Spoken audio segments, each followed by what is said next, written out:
Today's episode of the Botch Pod is brought to you by our new favorite fantasy app called Draft. Here's how it works. It's a season-long best ball format. Your best players get automatically selected, and you'll get the best score every week. You can draft a team anytime you want, and the best part is you can play for cold, hard cash. Leagues start from just $3, so there's a league for everybody.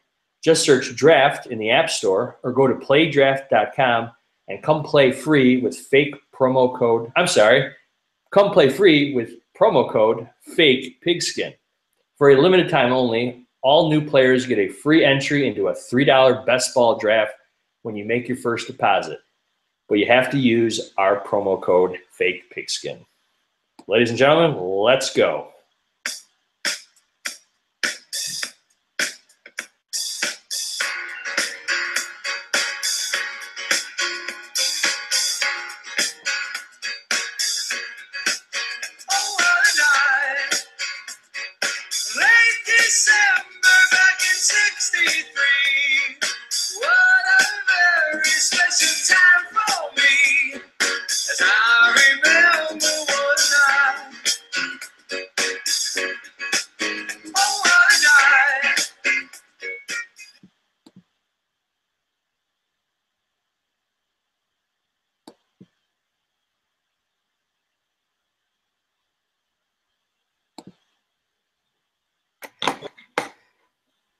Mute, guys. Got to turn off your mute.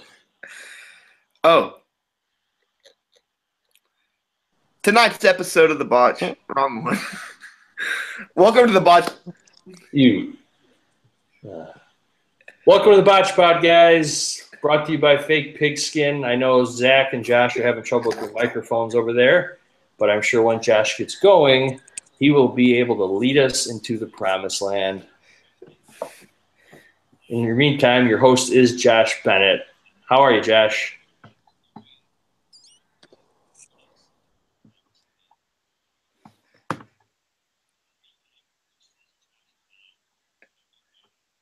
I'm doing well, guys. There's a major echo on my end, like a delay, but doing pretty well other than that. How are you all doing? I'm good. I'm doing good. No delay on my end. The Cubs just clinched the division, and they're going back to the playoffs, and I am having a blast. How about you, Zach? Oh, Zach I'm doing pretty well, too. I can hear you just fine. I don't know what Josh is. So Josh is the problem, it sounds like. Josh is definitely the problem. The Red Sox won. I think their magic number is down to 2. For what? Division. To clinch the division. Oh, you guys didn't even clinch the division yet? Seen the AL East. The AL East is loaded. Really. It's just the Yankees and the Red Sox. Well, the Yankees and the Red Sox both clinched, but it's just a matter of who wins the division. Yeah. Okay, exactly. That makes sense. So the Yankees and Red Sox are both in. Cleveland's in. Houston's in. The only one that hasn't been decided is the wild card spot, which is up between Minnesota and the Angels and Kansas. I don't know if Kansas City's still in it. Okay. Yeah. No, Kansas City's out, because it came down to those two teams. Because the Twins, Twins, I think, might be the first team to lose 100 games one year and then go to the playoffs the next. So that's pretty exciting for them. I thought the Cubs would have had that record. No, the Cubs either are really good or really bad, but they will trend the right direction for a while. So there's that. So Zach, it looks like it's just you and me for a little bit until Josh comes back, which is okay. We ran 2 wide on Sunday with some guests. Last Wednesday we had 4 people, and so today it looks like we'll run 2 until Josh restarts his Windows 95 computer with his CompuServe. Hey, can you guys hear me now? There he is. Hey, y'all. I had Safari and Google Chrome open at the same time, and there was a major delay. Like I heard Mike do the intro, and then 5 seconds later, Mike started the intro again. You're the worst person. So it was like a cappella. So just kind of like we joked around about that happening. And remember, everybody, we go live here, and so these things are going to happen. And it's kind of funny because we don't like to edit. Editing is hard, and we don't want to do that. So too much work. It's a lot. So Josh, we were sort of stalling talking baseball. We know you hate baseball, so we figured it was the best time to talk about it. Thanks, guys. Yeah, but you can get us going whenever you want. So we're going to talk about football. Yeah, just make sure your HughesNet connection is good for this. Cool.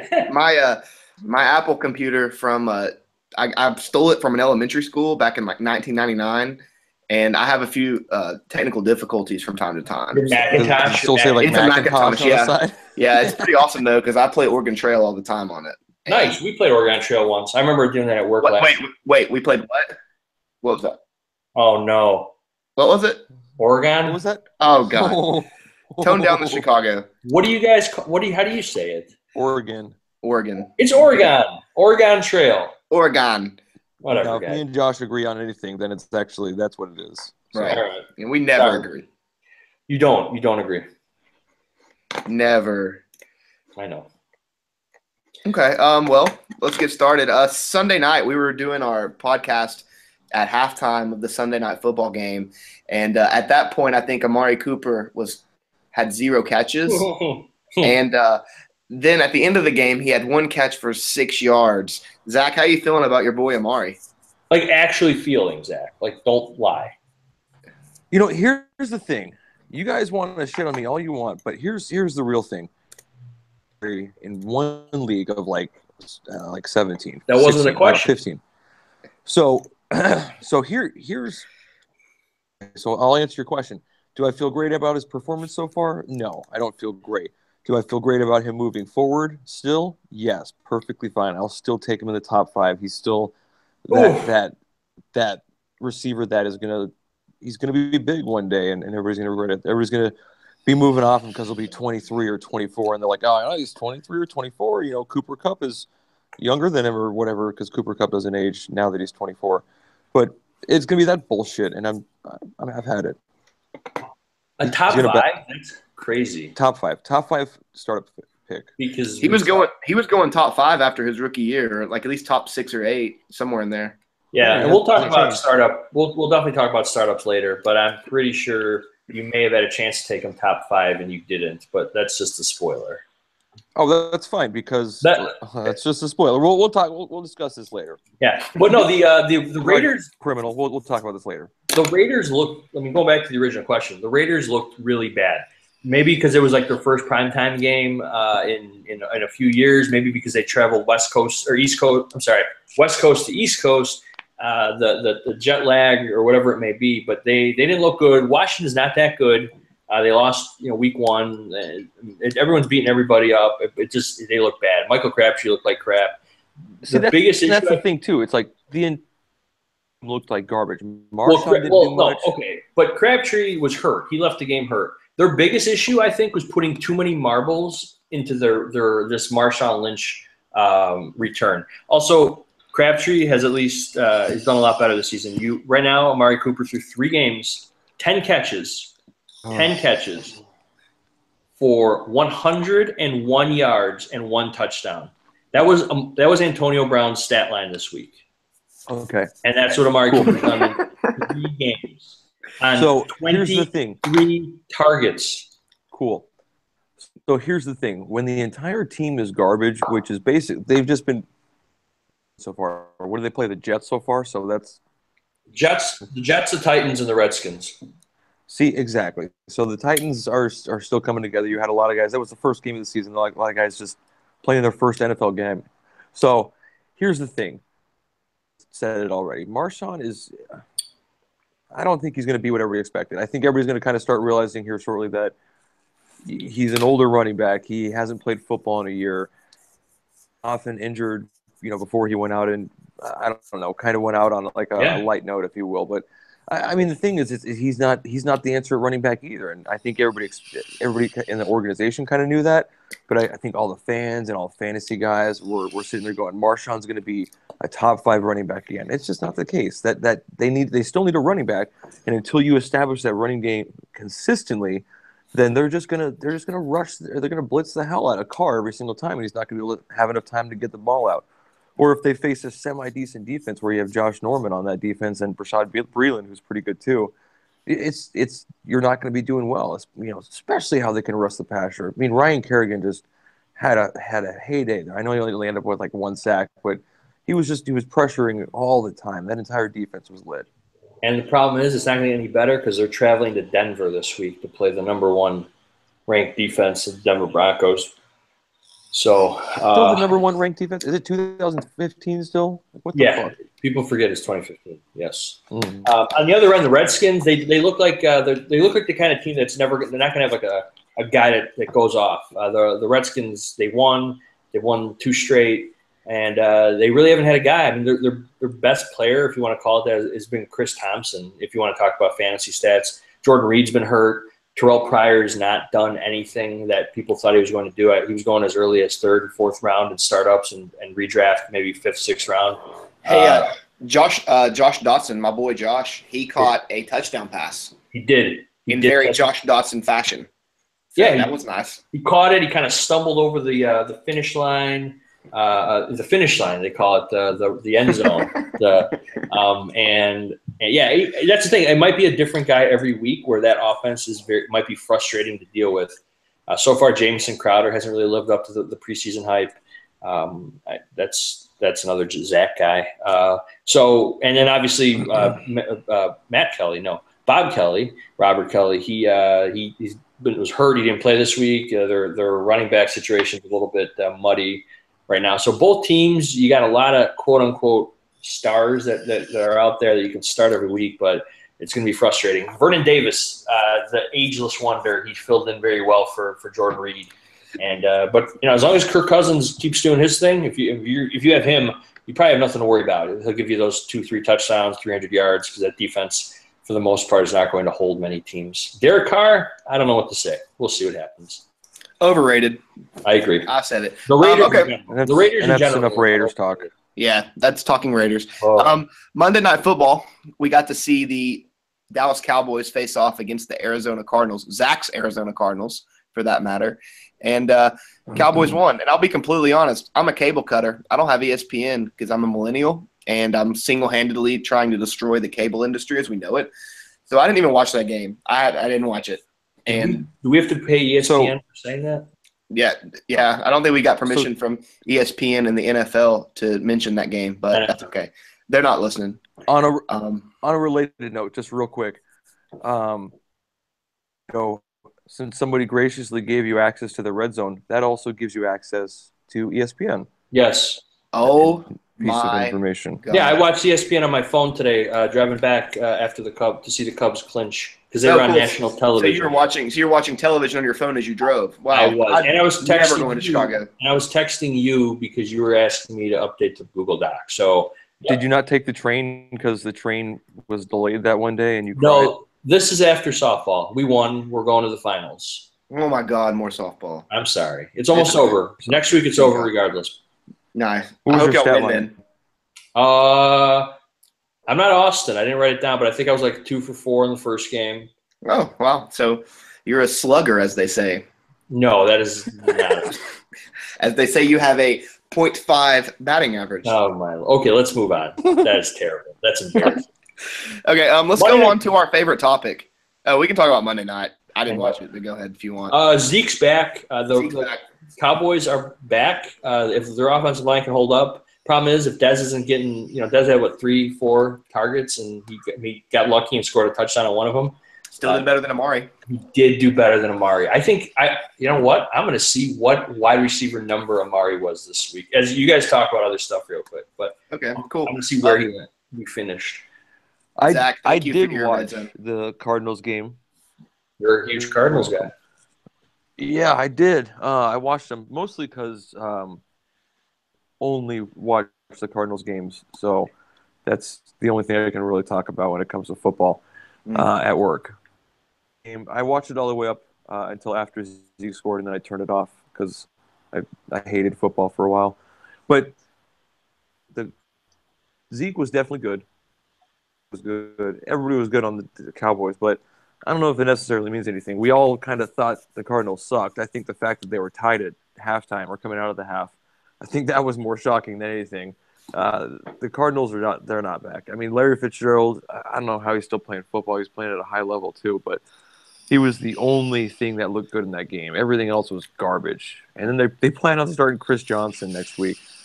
It's just it's going to be a bottom team. It's just not good. They're not good. It's not good without David Johnson. I agree. So Amari Cooper was wide receiver 110 this week. Out of how many? I don't know. How many yards he has in the season. Yeah. Almost. He was 110. He was a step above his teammate Michael Crabtree, and right above Roger Lewis, another one of Zach's guys. Oh wow, that guy's holding up the top 112. Jesus. Just established that all my Zach guys are guys that I take like in late rounds of drafts. I'm not freaking sitting here like drafting this guy in the 6th round, but please. And here for the answer to answer your question, it was 117 receivers scored a fantasy point. Shit. Ryan Switzer of the Dallas Cowboys had a 0.3. Isaiah McKenzie 0.4. Yeah, but Switzer had running yards. So I mean that was his totals. Well, regardless, yeah, that was the bottom. It's a 110 out of 117 for your top 5 dynasty pick. Do you know that pretty much our whole brand of this podcast is just shitting on Amari Cooper? Have y'all realized that? This is an anti-Cooper pod. An anti-Cooper pod. This is a mixed feelings Cooper pod, clearly. But here's the thing. You guys are dumb shits. I said this earlier. You guys play Dynasty like you play Redraft. I think Andrew also said it recently. You guys play it like it's freaking Redraft. You're like, Week 3, I didn't win. Well, except for Josh. Josh punted, but he's already doing well already somehow. I'm sorry that I like to win. I'm sorry that it matters. No. See, I like to win too. And see, here's the thing. I am winning. I'm winning basically everywhere because I'm still amazing. What's your record in pigskin? There. That's the lone one. But I stopped paying attention. I thought that league folded. And Josh, you said you and Tom were going to talk about some amendment or addendum to something, and you never talked about it. Cool. Thanks, Josh. We're going to propose some major legislation in the offseason. Yes, can we? Let's discuss it on our podcast. Let's discuss a single fantasy football league that only 3 of us are in. No, this can apply to other people. If it wasn't apply to other people. If it wasn't for Pigskin, this wouldn't be happening. Okay, so go ahead then. What's the legislation, Josh? It doesn't matter. Let's move on. Okay.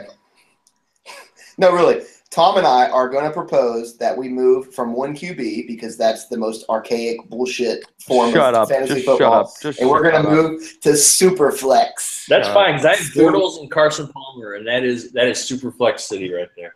Sweet. I've got Jameis Winston, Jared Goff, Mitchell Trubisky, Deshaun Watson, and Patrick Mahomes. I have 5 quarterbacks. Go ahead and shit on them. They finished higher than a Cooper. Okay. Guys, we're doing what we're not supposed to do, and it's talk about a pod. That is rule number 1. You don't talk about a fantasy league on a podcast. Oh, sorry. Unless you're the Botch Pod. Shut up. It's not going to happen. Go ahead, Mike. No, it is going to happen. And thank you, the listeners. Okay, we'll do the listeners league one day. We need 12 listeners first. No, we need only 9. 2. Oh, you're right. 9 plus. Yeah. Pretty much a botch. Yeah. All right. Let's move on. We'll talk about Pigskin Paradise another day. Our favorite topic of the week on the Wednesday show is to talk about the upcoming revenge games. Love it. Love it. It's great. Revenge game narratives are something that we don't talk about enough in fantasy football. No. And usually about 30 to 40% of them work out really well. So if you listen to this podcast, we'll help you win 30 to 40% of your matchups. Let's go ahead and get started. I'll go with the first one because it pertains to my cousin, Martellus. We're related. Martellus Bennett of the Green Bay Packers plays the Chicago Bears, getting revenge. Thursday night That's football. A good one. Yeah. Thursday night. I think Martellus is going to post a dominant stat line of like 5 catches for 48 yards, and you might get a touchdown. So it does feel like one of those games where Rodgers goes to his tight end like 3 times. He's done it before. Andrew Corliss, Richard Rodgers. I think there was a Tom Crabtree. What's his name? Tom Crabtree. Exactly. It's a Thursday night game that people think that it's going to be like a receiver. It's a shootout and ends up being 3 play action tight end drags. Who's the tight end that got cut after he screwed up the onside kick in the NFC Championship? Oh, Boswell or Bostic. Bostic. Yeah. Brian Bostic. There we go. Okay. Yep. Bless us. We're good. Go ahead. Okay. The next one I'll throw to you, Mike. What's another revenge game that you're looking at? Double revenge, and this is my shootout of the week. It's in London, 9:30 a.m. It is the New Orleans Saints. Yeah, back-to-back weeks. The Saints and the Dolphins. So Ted Ginn, fresh off a revenge game last week against the Panthers. We told you, revenge game. He scored a touchdown. And this week, it's going to be Ted. Yeah, it is. Revenge equals win. This week, he goes against his other former team. I believe the team who drafted him, the Miami Dolphins. So look for a lot of Breeze to Ginn Jr. in London. And the other end of it, Kenny Stills of the Miami Dolphins playing his former team, the New Orleans Saints. So look for a lot of three receiver sets and that third guy getting a lot of work from Cutler and Breeze to Ginn and Stills. I like it. Going back to Ginn, I feel like every week there's like a 25% chance it's going to be a Ted Ginn revenge game because he's been on about 8 teams in the NFL at this point in his career. Yes. So you're always going to have Ted Ginn getting revenge. I love it. He's going to eat. Zach, I'll go to you. What's the revenge game you're looking at this week?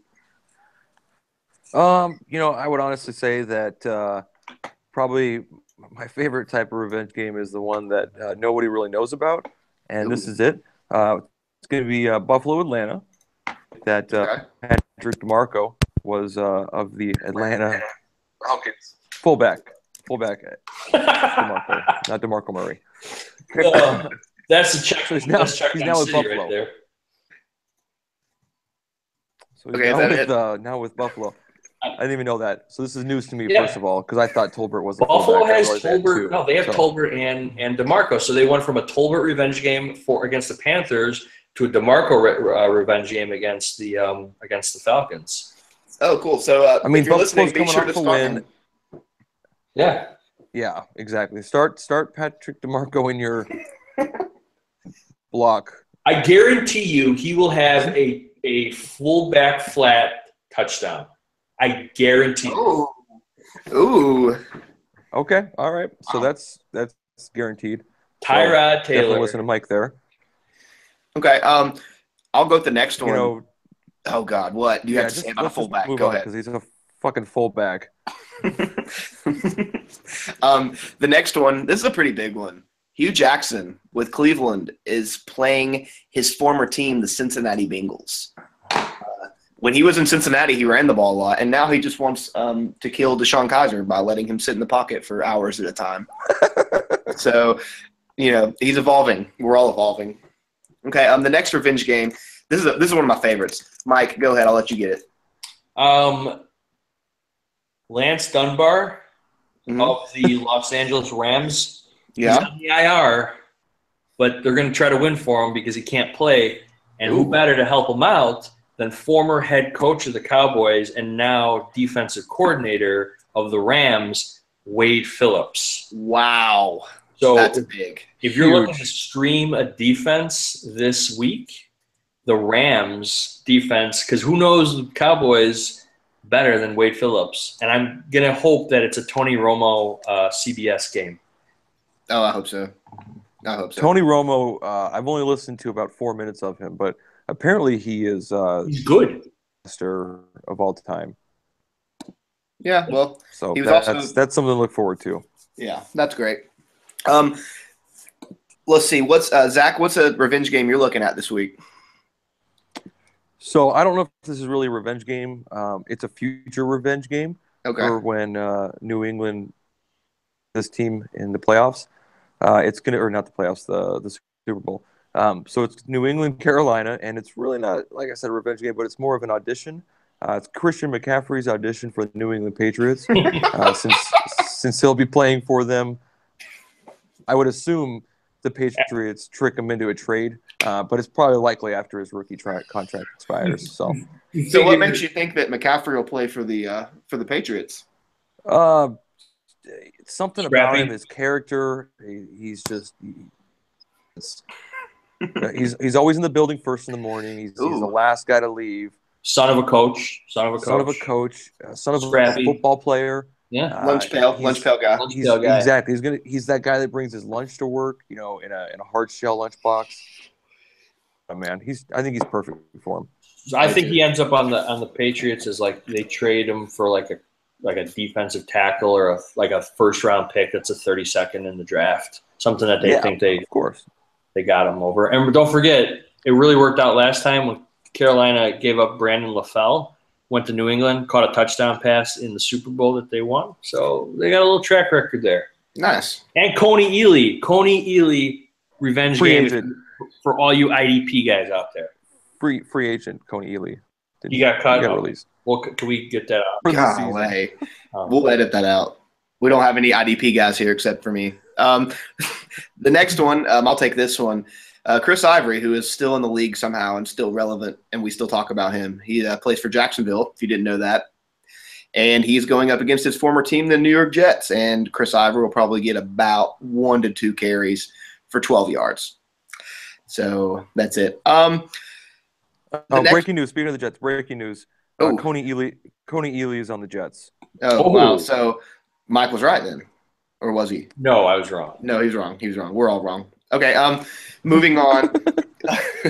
Mike, I'll give you this one. What's one that you're looking at? Big one for me. I'm all about really being all memorable and trying to help people remember like the good times. I'm also about history and never forgetting and never forgetting. But the biggest part I'm all about is nostalgic.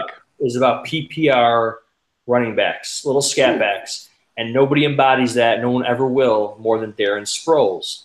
And Darren broke 2 different parts of his body this last week for the Eagles.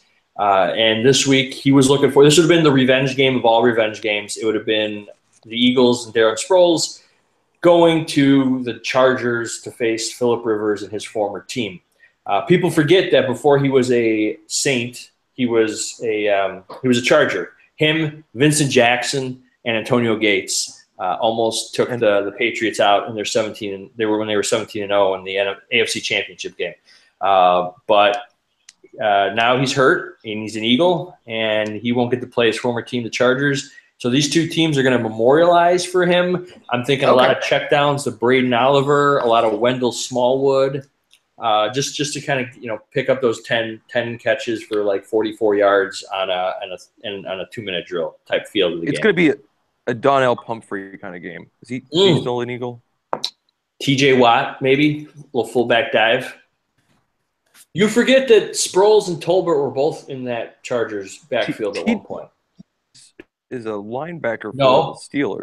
Derek Watt. I was like, wait, what game are we talking about? The third Watt. Okay. The other Watt. Okay. Turn down for Watt. There it is. That's a good fantasy name. If no one's thought of that, use that. I have a fantasy team name turned down for like Watt. Football Watts. Okay. Last one, Mike or Zach. Who you looking at? This is a pretty bad one, but these guys were basically traveling around at the same time, for this game. So, Indy versus Seattle. You got Mike Turbin and Christine. Nope. Robert Turbin. Mike Turbin. I read the next part because I'm an idiot. Robert Turbin. And what? Christina. I'm making fun of you, Mike. Christina Michelle. Michael. C Mike. They call him C Mike. C Mike. Okay, yeah. So it's their revenge game. They're still tied to Seattle, even though they were basically preseason darlings and then cut at like week 2. Worse. It means you were like, I don't know. Now, Zach, question about that. Turbin just came off of a revenge game against the Browns last week. So do you think that this is a step up or step down in terms of revenge here? I would say this is definitely a step up. He's going to have to do a lot to prove himself because Seattle is 1-2 coming off a loss. Oh, yeah. So they're obviously going to know what the narrative is all about, and they're going to time you see Mike in the backfield, it's going to be 8 in the box. Well, C Mike's on injury reserve, so you probably mean Robert Turbin. They're the same person, dude. They're the same person. And what about now? This is kind of going a little deeper into that one. Frank Gore going against his former division rival that he used to face twice a year. Oh, yeah. Well, that one's just bad, but okay. So we'll see what Frank Gore does as a revenge game against the team that he used to play twice a year. All right. Okay, well, that wraps up revenge games. I think that was a good one, Mike. Don't listen to Zach. Zach doesn't know. Zach's drafting the 110th overall receiver in the top 5, so we kind of ignore him. That's true. That's awesome. Right. Cool. Okay, cool. Let's go to our next thing. A revenge game. Let's talk about another revenge game. Blaine Gabbert will be sitting on the bench versus his old team, the 49ers. True. Let's talk about better receivers than Amari Cooper because he's just the worst. Okay, cool. That's a great segue. Thank you. Today we started our first Botch mock of September. If you don't know this, we used to be the ADP Mercenaries, and now we still are. But Regan Yant invited us to his site to help him single-handedly destroy his brand, and we've been doing the best we can possibly do. We've done a lot by not doing anything. I think that's actually been helpful. Yeah, I'm like technically a dynasty editor. I've edited like literally 2 articles in a month. That's it. Regan essentially just hired us as hitman to just kill him. We're out there just to destroy him. So I think that's a good theory. So today we started our first mock, and we're going to go through the first 30 picks or so because I think we're on pick 32. And who's on the clock? Oh, that's weird. Zach's on the clock, and he's just I picked. I didn't know. Damn it! I was hoping you didn't pick so I could talk shit to you. No, don't tell me, dude. I'm sorry. Would you forgive me? Yeah. Okay. Thanks. With the first pick, we had Corey. Don't know who that is. Probably one of Zach's friends on Twitter. Corey from Gridiron. Corey Snyder. Corey from Gridiron Gang. Yeah. Oh, cool. I'm not in that league. Thanks, guys. Yeah, good. We're glad you're not. Corey is a foundation of that league. Corey is basically the top of the pyramid. Corey, which means he's not Oscar, the foundation. Okay, cool. Well, let's keep talking about leagues I'm not in. Sweet, guys. Thanks. Shout out. Hashtag GG. Hashtag. So who did Corey take, Josh? Corey selected Mike Evans. I don't know if you've heard of him. He's a receiver for Tampa Bay. Evan S. Evan S. He was out for most of the season last year. Yeah, Evan S. Offensive player Evan S. from the Mike Evans. It went.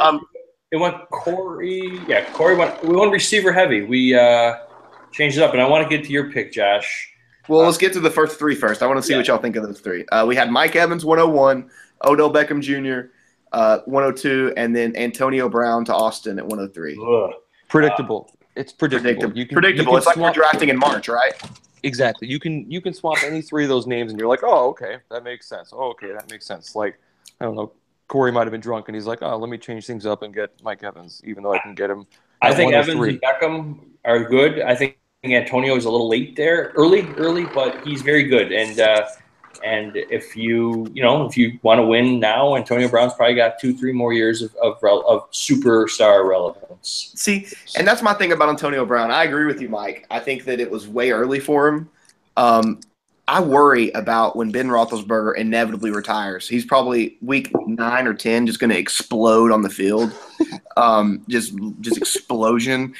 And what does that do to Antonio Brown? Because every time Landry Jones is in the game, Antonio Brown's numbers dip. And, I mean, as much as I love Josh Dobbs, can he really sustain Antonio Brown? Guys, breaking news. Breaking. Hugh Hefner is dead. No. Yep. No. Yep. You heard it first on the Botch Pod. Hugh Hefner. Oh, my God. Holy shit. Yes. Wow. Oh, my God. Did he die having sex? Like, that's the question. No, that's not funny. That's not funny. 100 years old. Yep, 91. 91 years old. Hugh Hefner. He's not trending on Twitter yet. No, we broke the news. Oh, we broke the news. He's trending. Playboy founder dead at 91. Breaking. Oh, yeah, breaking news. We broke it first. We broke it. We broke news, guys. Wow. We're kind of big deal now. This is more people should be listening. Yes, because you would know that. You hear that, Dad? Dad, tell your friend. Shout out to Samantha Holt if you're listening. Thanks for being on the pod last week. Samantha, you're the best. Thank you. Okay. I'm actually upset that Samantha couldn't be here. Sam couldn't be here. Sam. See, all right. Every time I say Sam, I think of Sam, and I don't want to. Me too. That's why I can't call her Sam because Sam, the other one is awful. The worst. The worst. All right. So Evans, Beckham, Brown. Evans and Beckham. You go youth. You go age. You get trapped. You go production.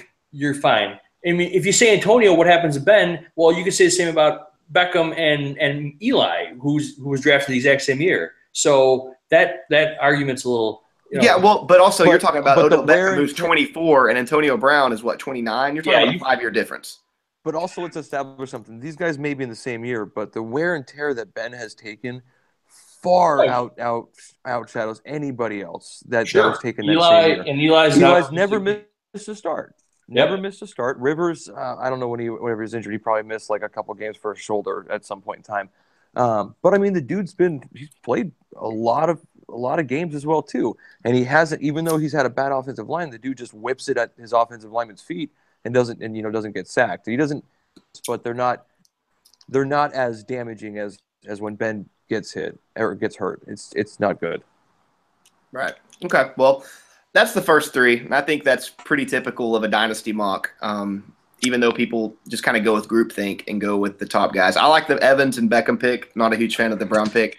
And then we got to our boy. Go ahead. What are you going to say? Go ahead. Can I announce your pick, Josh? Yeah, go ahead. Announce it. I'll bask in it. I love it. With the 4th overall pick in a PPR league, Josh took Kareem Hunt.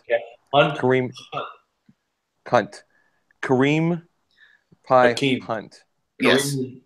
We get it. It's Hunt. We get it. Okay. Yes. And what'd you say? In what kind of league did you say it was? PPR. In a PPR, because Kareem Hunt catches passes. He is a pass-catching bell cow. And after a 3-game sample size, it is clear to me that he should be the Dynasty 101 based on his lack of wear and tear, based on his agility. Yeah, a 3-game sample size, lack of wear and tear. He's with an offensive mind in Andy Reid, who everyone says that he uses committees. He doesn't use committees when he has elite running backs. Shout out to my friend Brandon McGill, who listens to the podcast, who pointed that out to me today. Kareem Hunt is the 101. He is the the running back 1. And I took him at 4. Disappointing. And I did it, and the reaction from Zach was totally worth it. Oh my God, it was incredible. It was so great. I mean, not only are you passing up on every single running back, you're also passing up on every single running back out there. For him. Sure am, because I'm taking Kareem Hunt, the rookie, in a offense that is designed for his skill set perfectly. All right. And no, I'm not done. And wait until next year when Patrick Mahomes takes the field. I was about to say they haven't even had a quarterback that can actually maximize their abilities. Exactly. Are you kidding me? No. Alex Smith is okay. Well, I'm not getting this. Mike with some sense, realized that every single other running back not named Kareem Hunt took Le'Veon Bell, and I think that's. Oh no, I agree. I think that Hunt at 4 is early, but I still think Hunt and Tyreek Hill will have a better. Not doubting that, but I would take 3 running backs before I touched Kareem Hunt. Agreed. I agree with that. Okay, cool. Well, you guys do that, and are you guys taking David Johnson over him? Yes. David Johnson's going to be 27 by the time he plays. So here's the thing. He's always been older. I don't understand what this new talk. Oh, he's going to be 27. And look at LaShawn McCoy. LaShawn McCoy is fine. Well, I said that earlier. DeMarco Murray. So why can't Kareem Hunt, who's 4 years younger than David Johnson, be like LaShawn McCoy when he's 31? He's going to be broken when he's 27 because of the amount of touches he's going to get. David Johnson has had exactly.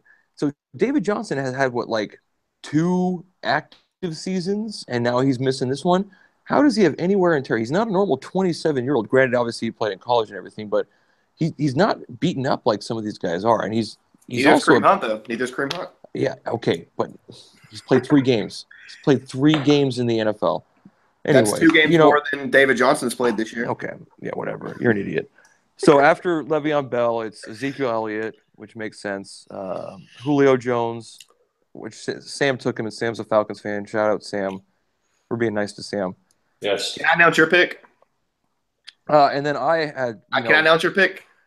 Yeah. I just want to say that I realized when I was on the clock that everyone else had just been smashing their head against a brick for the entire day. So go ahead and announce my pick. Okay. With the 108, Zach Van Kirk from Arizona selected David Johnson, running back from Arizona. No, tight end, Pittsburgh. No, Pittsburgh tight end, David Johnson. Yeah, Pittsburgh tight end. Okay. Okay. Well, Zach took David Johnson. Tom, our boy Tom, shout out to Tom from Boston. He took Michael Thomas at 109. That's his boy because that's his guy. His name, right? Thomas Michael or something. Right. I like it. Would you have taken Michael Thomas over AJ Green? Yes. Would you really? No. Well, again, if we're not counting quarterback longevity, Michael Thomas is going to have a longer, better career than Mike. I don't know. If you take the quarterback out of the situation, which is what the receiver completely relies on, then yeah, he's just going to play forever. If he has a quarterback with a 90, so then why are we touching anybody tied to Tom Brady, Ben Roethlisberger, Eli Manning? I mean, hell, even at this point, Matt Ryan is in his. At some point, these guys are just really good football players. So exactly, so you can't use the argument for and against drafting a guy because of his quarterback. Has already kind of hit that trend where he's not having great years. Granted, Michael Thomas had a great rookie year, but Breeze is kind of having that weird up and down, where he's not having great games. I mean, granted, he's still a top 5 quarterback in the end of the season, but he just has those up and down games, which I don't know, signs start to point. 2 consecutive 7-9 seasons, not looking great so far this season. I don't know. I think he's a little bit different just because of. He's not Tom Brady, He's not the greatest quarterback of all time. No. Okay. Well, AJ Green is he's 29. He's going to be 30. That's very productive. Holy shit. Yeah. When did AJ Green get old? He came into the league a little bit older anyway. He was already 21. I know, it's just time flies. Go ahead. 22. He's not been in the league 8 years, has he? It's been that long? No, he got drafted in 11, 12, 13, 14, 15. This is his 7th year. So he's 22. Okay. Him and Julio Jones are the same year. Des Bryant was a year before that. Antonio Brown was the same year as Des. I mean, you can't. Like I said, Antonio going 3, despite his age. AJ Green going 11 because of his age. It's hard to. That's why Dynasty Startup, you have to treat it like redraft sometimes because you got to play in the now. I mean, look at how many people won the leagues last year because of Michael Crabtree and Jordy Nelson, guys that were cast off because they were on the other side of 30, and then teams. Those are the guys that won you leagues. So wasn't Nelson hurt all year last year? No. Nelson played all season. He finished as like top 3 receiver along with Antonio and Evans. Jordy missed the year before that, 2015. Okay. So I'm just saying, like, you want to draft these guys to win because would you rather have a 30-year-old receiver who's good, or would you rather get frustrated with a guy like Amari Cooper who, yes, may end up being good someday, but he might not take off for 3-4 years. And then you waste 3-4 years of draft capital on a guy that's going to get you wide receiver 2-3 numbers. Maybe I'm just stuck in this, like, love veterans, just guys that have proven themselves. I agree. And I agree 100%. But I mean, I completely also understand Josh's not movement, but his kind of thinking there. And it's not the youth movement or anything like that. It's just more of just if you target enough young guys, some are going to pan out. I mean, in his dynasty leagues, but I mean, it just seems so weird that some of these guys are 20, excuse me, 29, 30. I mean, I don't know. I still can't imagine passing up on Julio Jones, beyond 7. It just AJ Green in the first. I still can't even fathom it. Okay, that's fair. Let's move on. We had a Brandy Love. I have no idea who that is. That was Cubs. No, it was Jimmy. Jimmy. Shout out Jimmy. Shout out to Jimmy. Shout out to Jimmy. He's killing us in cliche best ball. No copy. Is he F the Madden curse? Is that him? Yes, he is. God, he's crushing. 900 points. Yes, he's crushing. Well, he took Devonta Freeman with the 110. Thought that was a pretty solid pick. Yeah, he went Freeman and Gordon on the turn, so he went RB. No. Yeah. No, that's not him. Let me do this. All right, Mike, you're not looking at the right draft. He Freeman, took Devonta Freeman, Brandy Love, yes, at 10, and then Melvin Gordon at 203. Yeah, at 203, not the turn, bro. We're not there yet. It's his turn. It's his flip. We're not there. It's his flip. Okay. Whatever. At 11, my boy Cups took AJ Green. I thought that was a really good value. I actually get to go out to dinner with Cups and his wife Amber tomorrow, and just me and the two of them. So should be fun. Not that there's anything wrong with that. Josh actually responded to a Craigslist post that Cups and his wife put up. So yeah, and it was just like, well, I guess we might as well just go out to eat together. And then Ian, who's Ian? Ian is in our best balls. Cups ball. Ian from Cups ball. He had the turn at the 112 and 201. He took DeAndre Hopkins and Brandon Cooks, going those are receiver core. Yeah, those are some. You got best ball dynasty. Those are very good athletes, but they're also going to frustrate the shit out of you. Right, they are. Hopkins not so. I don't think Hopkins has that trend any further because Watson is going to target him. You're right. But Brandon Cooks, obviously, Cooks could disappear any week. Right, exactly. Any Patriot player is just impossible to own and try to consistently start unless you have Tom Brady. Yes, Tom Brady and Steven Gostkowski and James White. Lives matter. You can't do that here. Okay. And then so he took Hopkins and Cooks at the 112, 201. And then my boy Cups, who again I'm going to dinner with tomorrow night, and Amber. He took my pick, who I almost took at 104. I almost took him at 104. That's how much I love this guy. So you just Stephon Diggs at 14 overall. That's where we are right now, guys. Top 15 dynasty asset, Stephon Diggs going at 14 to my boy Cups. What do y'all think of that? That's a good pick. It's a bad move. You know what, dude? That's recency bias in its highest form. No, it's not. Yes. It's not. Thank you, Mike. Because it's not. Here's the thing. He's not 30 years old. He's not 30, so we can't draft him. Diggs was the number 3 receiver after Josh. No, Diggs was the top 5 receiver the first 3 weeks of the season last year, and he fell off the face of the earth. If he can stay healthy. No, it's not even – okay, so we want to talk about longevity and guys playing the game. Well, I do, but whatever. Who's his quarterback? He's got Case Keenum. How is he going to be consistent with Case Keenum? We've already seen one down game and one super up game. Case Keenum is not going to be consistent at all. And then when does he get Sam Bradford back? Does he get Sam Bradford back? Do they let Sam Bradford walk? And does Teddy ever come back? Do they trade him? I mean, there's a lot of questions at quarterback. Do they draft the quarterback next year and start fresh? I mean, but here's my thing about the quarterback argument that we were talking about earlier, and I agree with what you're saying, Zach. You're completely right. But Stephon Diggs is 23 years old, though, and he's producing like that with Case Keenum. What can he do for the next 8 years? And I don't care. I don't care that he was a 5th-round draft pick either. I don't care. That's irrelevant now because he has done way better than any receiver in that draft class, including your boy Amari Cooper. And I think Stephon Diggs, it is hard for me to find 8 wide receivers I would rather have over him. I would rather have him over DeAndre Hopkins. I'd rather have him over Michael Thomas, to be honest with you. Yeah, I would rather have him. I completely agree. Over Antonio Brown almost. In a straight up. Is an incredibly talented dude. I love the hell out of the guy. I just kind of go back to, you have to think of all the situations. And it's kind of the same reason I would, Michael Thomas is a great athlete. I don't know if I'd necessarily take him where he went, in the late first. It's just not, I kind of have to think of those things, of course, when talking about dynasty.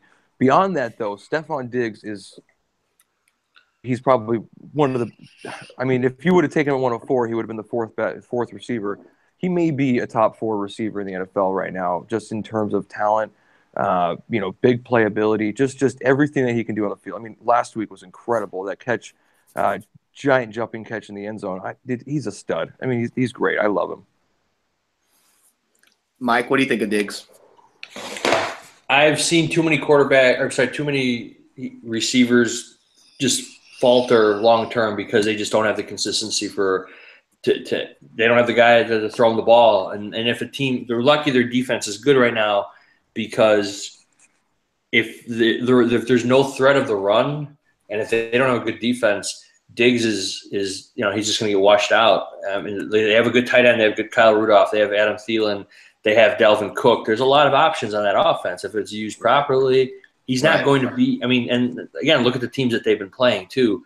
They're not exactly world beaters. So you just got to figure what happens in games when they play like the Packers or whoever they end up playing in other games, because Diggs, he can't get shut down by Xavier Rhodes because he's on his own team, so he's going to eventually face a cornerback that they play the Saints, the Steelers. They got shut down by the Steelers, but they play the Saints at home and the Buccaneers at home, and those are not good defenses. So we'll see what happens long term. If he stays, we'll see what happens. Yeah, and one thing about going back to the health argument, I think that I agree with you guys. I mean, he kind of fell off last year, but if you look at that offense as a whole from last year to this year, last year they didn't have Thielen until later in the season. He didn't start emerging until later. They had a terrible offensive line, and they had no run game whatsoever. This year, with a good offensive line and the addition of Dalvin Cook, and they have Thielen, they know what he can do. He's in the starting lineup for a full season. I think that Stephon Diggs, I think he's great. I think that he should be in the first round of a startup, and I would have no problem taking him. If I was picking at the 107 or 108 in this draft, I would have easily taken Stephon Diggs. Easily. And I think Kupp's got to steal at 202. Yeah, no, I totally agree. I mean, I think we all kind of love Diggs as a player, but I mean, we could talk about him all night. I could for too. sure. Yeah, I could do that. Okay. Let's move on. So let's go through a couple here. We'll just do like 4 or 5 and shoot up a couple names. So after Diggs, it went Melvin Gordon.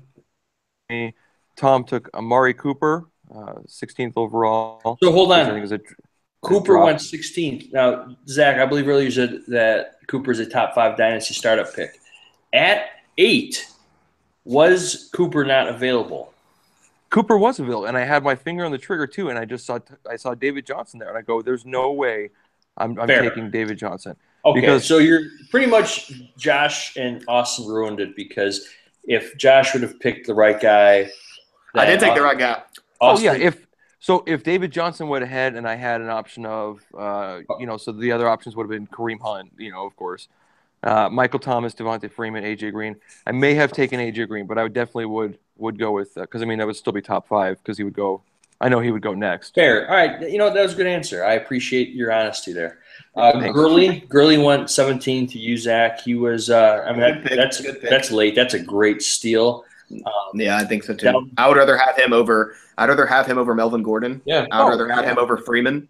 I'd rather have him over Michael Thomas. I think that Gurley should be a late first, and you got him in the mid second. So I want to play in a standard league, touchdown heavy league again, just to bring the running back. No tight end. It's coming back though. If it's in the modern NFL, if you have a bell cow that's involved in the passing game, I mean, it's back. But there's very few of them. But I think that if you can stack up on those guys early in drafts anymore, and then kind of address the wide receiver position as you go later, I think that's the play for me. Yeah. At this point in my dynasty learning experience. No, it's true. And I used to make fun of Halal about that. Yeah. But yeah, I mean, looking at it, I would love to have those guys, the Rashard Matthews, Michael Crabtree tier, because they're the guys that are probably going to take the Emmanuel Sanders. They're going to take the top corner. They're not going to have the top corner, and they're probably going to be the ones that are more open in the end zone. Yep, this is exactly what we talked about last week. Those wide receiver twos that really have a lot of value, because you can, especially in fantasy drafts, because you can do this. You can go running back heavy. You can get your bell cow and still depend on those guys that you can start every single week. Tyrell Williams, exactly. One that kind of stuck out. Who was Trailer Park's stepdad? Oh, Shane. Real quick, we skipped at 18. Sam took Dalvin Cook. So that's a good pick. That's a good pick. I was going to say that's a good pick too. I really like Dalvin. So where would Kareem Hunt go to you guys then? So Hunt went early, but all the rookie running backs. So if this is a true startup dynasty and you're loading up, these are all going to be year 2 running backs who are probably going to take off. So here's the thing: if Johnson goes, think of Zeke. I mean, okay, I will give Josh this. Zeke is a top 3 pick because of what he did last season. Mm-hmm. If you would have done a startup in the top, after week 3, was Zeke a top 4 pick? I don't remember, but I get the logic behind it. So Cook went 18, Gronk went 19. I think that's way too early for him, unless it's a tight end premium league, which this was not the settings. I think that's way too much draft capital. A, is way too much draft capital. B, you're never going to get what you think you deserve on a trade for Rob Gronkowski. Nope, I agree completely. You will either have someone, even though he's standalone tight end 1, but no one's gonna ever pay that. Nope, they're not. I don't think I own any Gronkowski. I tried it. I did at one point. I think I moved him, and I probably lost the trade because I wanted to diversify. People know me. I'm a big 2-for-1 guy. I'm like, hey, let me trade you a 2, and I tried trading Beckham to Zach for Green and Julio Jones. He didn't do it. I think that was a stupid move, Zach, but whatever. Thanks. Cool. But yeah, no, Gronk, you're never gonna get what you want from him for him. Then I went 20th overall. I went Leonard Fournette, I went Bell and Fournette, which is not like me, but I'm figure let's take the running backs. Let's build around them for that reason. Get those older veteran receivers later in the draft. I like it. At the 209, the 21st overall pick, it was up to me. I was going to go running back and do like you did and go 2 running backs in a row. But I saw Keenan Allen sitting there, and I'm a huge Keenan Allen guy, especially in PPR. He's one of those players, though, every time he gets tackled, I just hold my breath. I'm like, come on, Keenan. Stand up, Keenan. Come on. Yep. And then he gets up, and I'm like, oh, thank God. But, one day he's probably not going to get up. But until then, I'm going to stack my PPR points. The next 3 picks and actually the next 4 receivers are all that tier that they just have not broken out to be the guy. And I know Keenan Allen – we went Allen, Hilton, Allen Robinson. And I'm pretty sure Allen Robinson and Keenan Allen were top 15 dynasty startup picks last year. Oh, yeah. Hilton does not get any respect. And again, this is an example of revisionist or recency bias is that Hilton doesn't have luck. Hilton is not – I mean, he's a top 10 receiver in my opinion. He showed it this week, but he's not – he never gets the respect he deserves. Okay, I agree with that. And like you were saying about them being top picks, we were getting Allen Robinson was going as the 5th overall rookie in 2016 offseason, and Keenan Allen was going about 1.9 to 201. So yeah, they used to be first round. They've dropped about a round.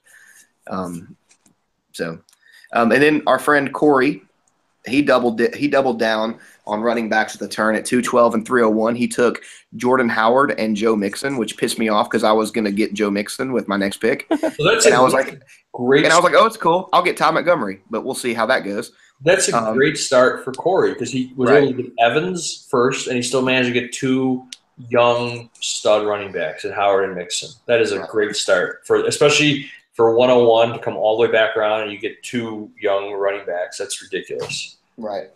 And then our friend Slow, he'd taken Allen Robinson at 211, and at 302 he ended up taking Sammy Watkins, wide receiver for the Rams.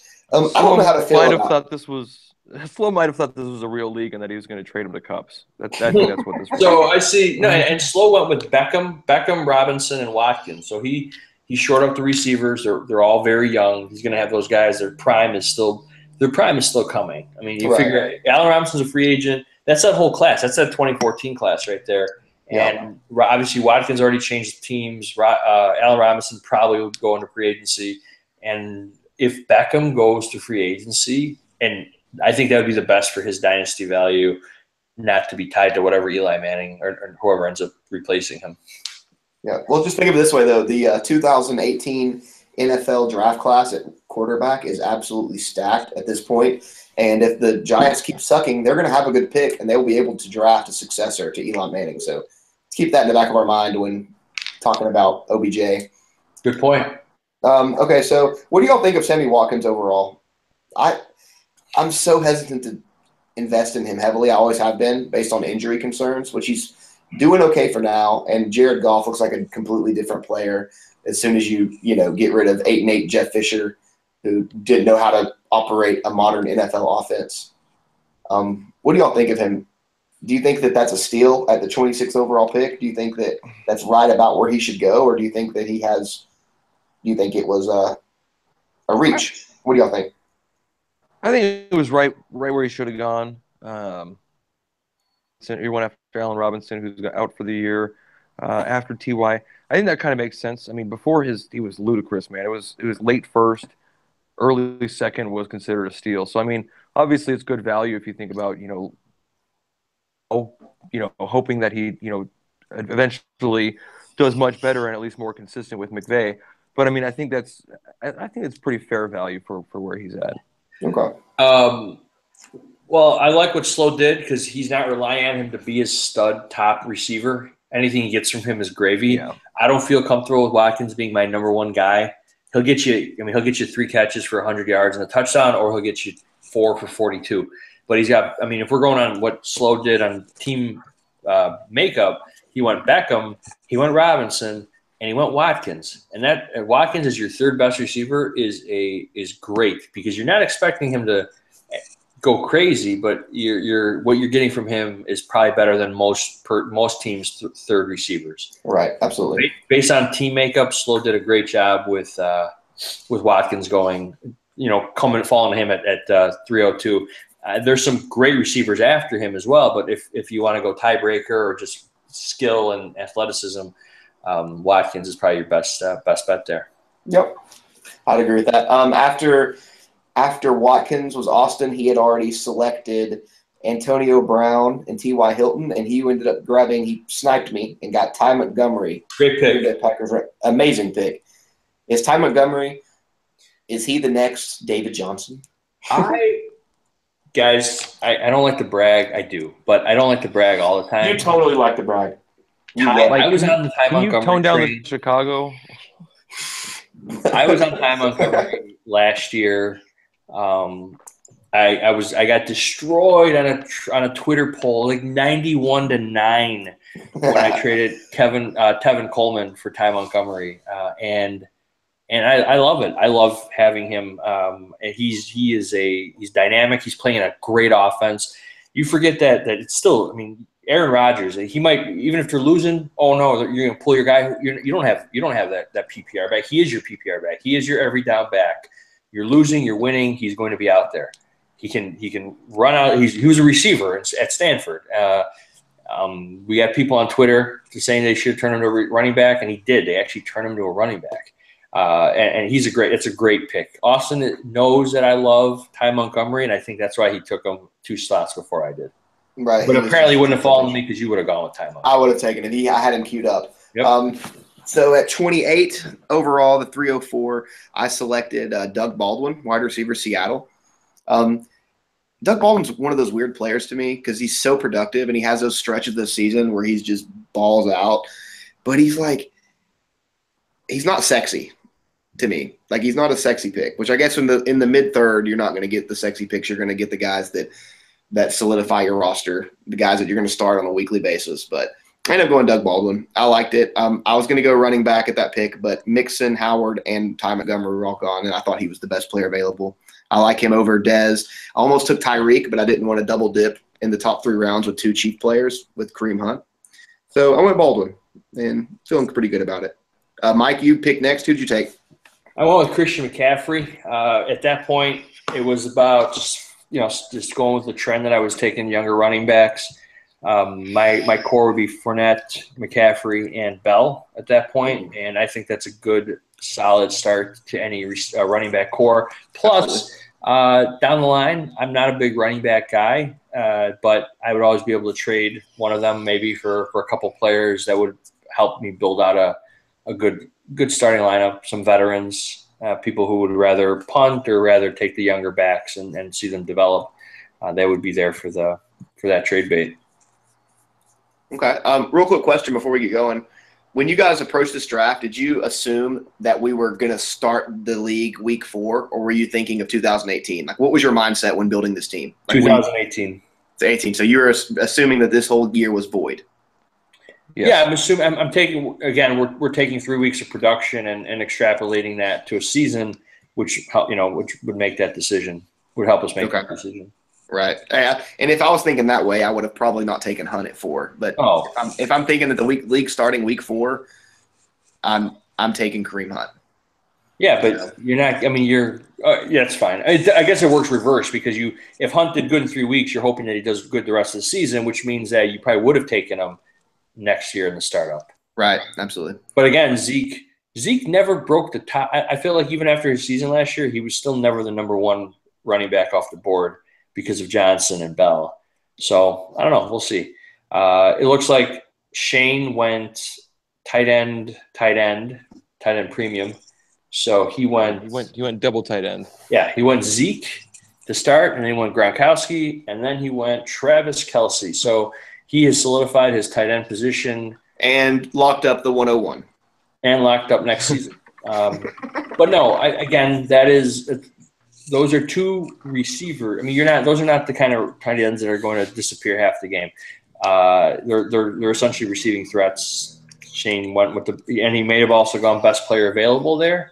And Kelce, when they decide to throw him the freaking ball, he does really well. When he catches one pass for 1 yard, like last week, makes you want to jump into a pit of lava. So that's how I felt last week when I had Kelce. But yeah, bless you, Josh. Oh, thank you. I didn't know if anyone noticed. Allergy? Yeah, we heard it. Everybody heard it. Oh, cool. This is live, by the way. Travis Kelce My mom just texted me. Went 30th overall. Is she listening to the pod? No, it was something unrelated. Sorry. Oh, well, then why the hell are you talking about her? Travis Kelce went 30th to Shane, like Mike said. And then we've had two more picks since then, and we're stopped at 33. But the 31st pick at 307 was Sam. He took Dez Bryant and Sam's Cowboys. And then Zach took Tyreek Hill, wide receiver, Kansas City, from Sam's Chiefs. So you just touched on something real quick. You said maybe Shane was drafting for best player available. I mean, that's honestly the way I go into these mocks, and maybe it's because I've done so many of them because I'm the mock master. Mock everything. Hashtag I mock everything. Mock everything. But I usually just do best player. But I don't really even look at my team dynamic until it's like the 9th round, and I'm like, oh shit, I should probably take a tight end here in the next 3 rounds to kind of balance this out a little bit. But I went Tyreek Hill. I don't like him, but I love his fantasy points and I love his game. I just don't like him as a player. Right. I think Dez is decent value there. He's 28. I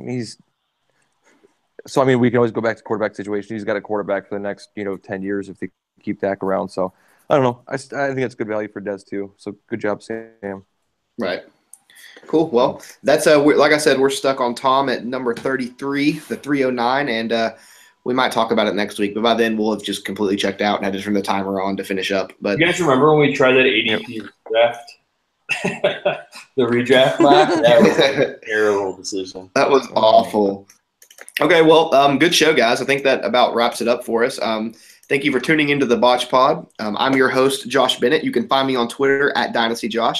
You can follow Michael Vincent on Twitter at MVTweetsHere. And you can follow Zach Van Kirk on Twitter at ZachHHVK. So ZACHHVK. There's 3 H's in there. So, like Triple H. Let me finish. Come on. I thought you were an echo again. No. Follow our podcast on Twitter at the Botch Pod, and we're always down to answer questions during the week or anytime, so shoot them our way. Be sure to check out our work on fakepigskin.com, and if you enjoyed us talking about a mock draft, please sign up for mock drafts on there and help us build ADP. So if you get on there and you want to select Kareem Hunt at the 104, please come on and do it. Thanks for listening, and we'll talk to you all on Sunday. Goodbye, everybody. Bye. Bye. Oh, what a night. Not yet. Oh, what a night. 69. Nice.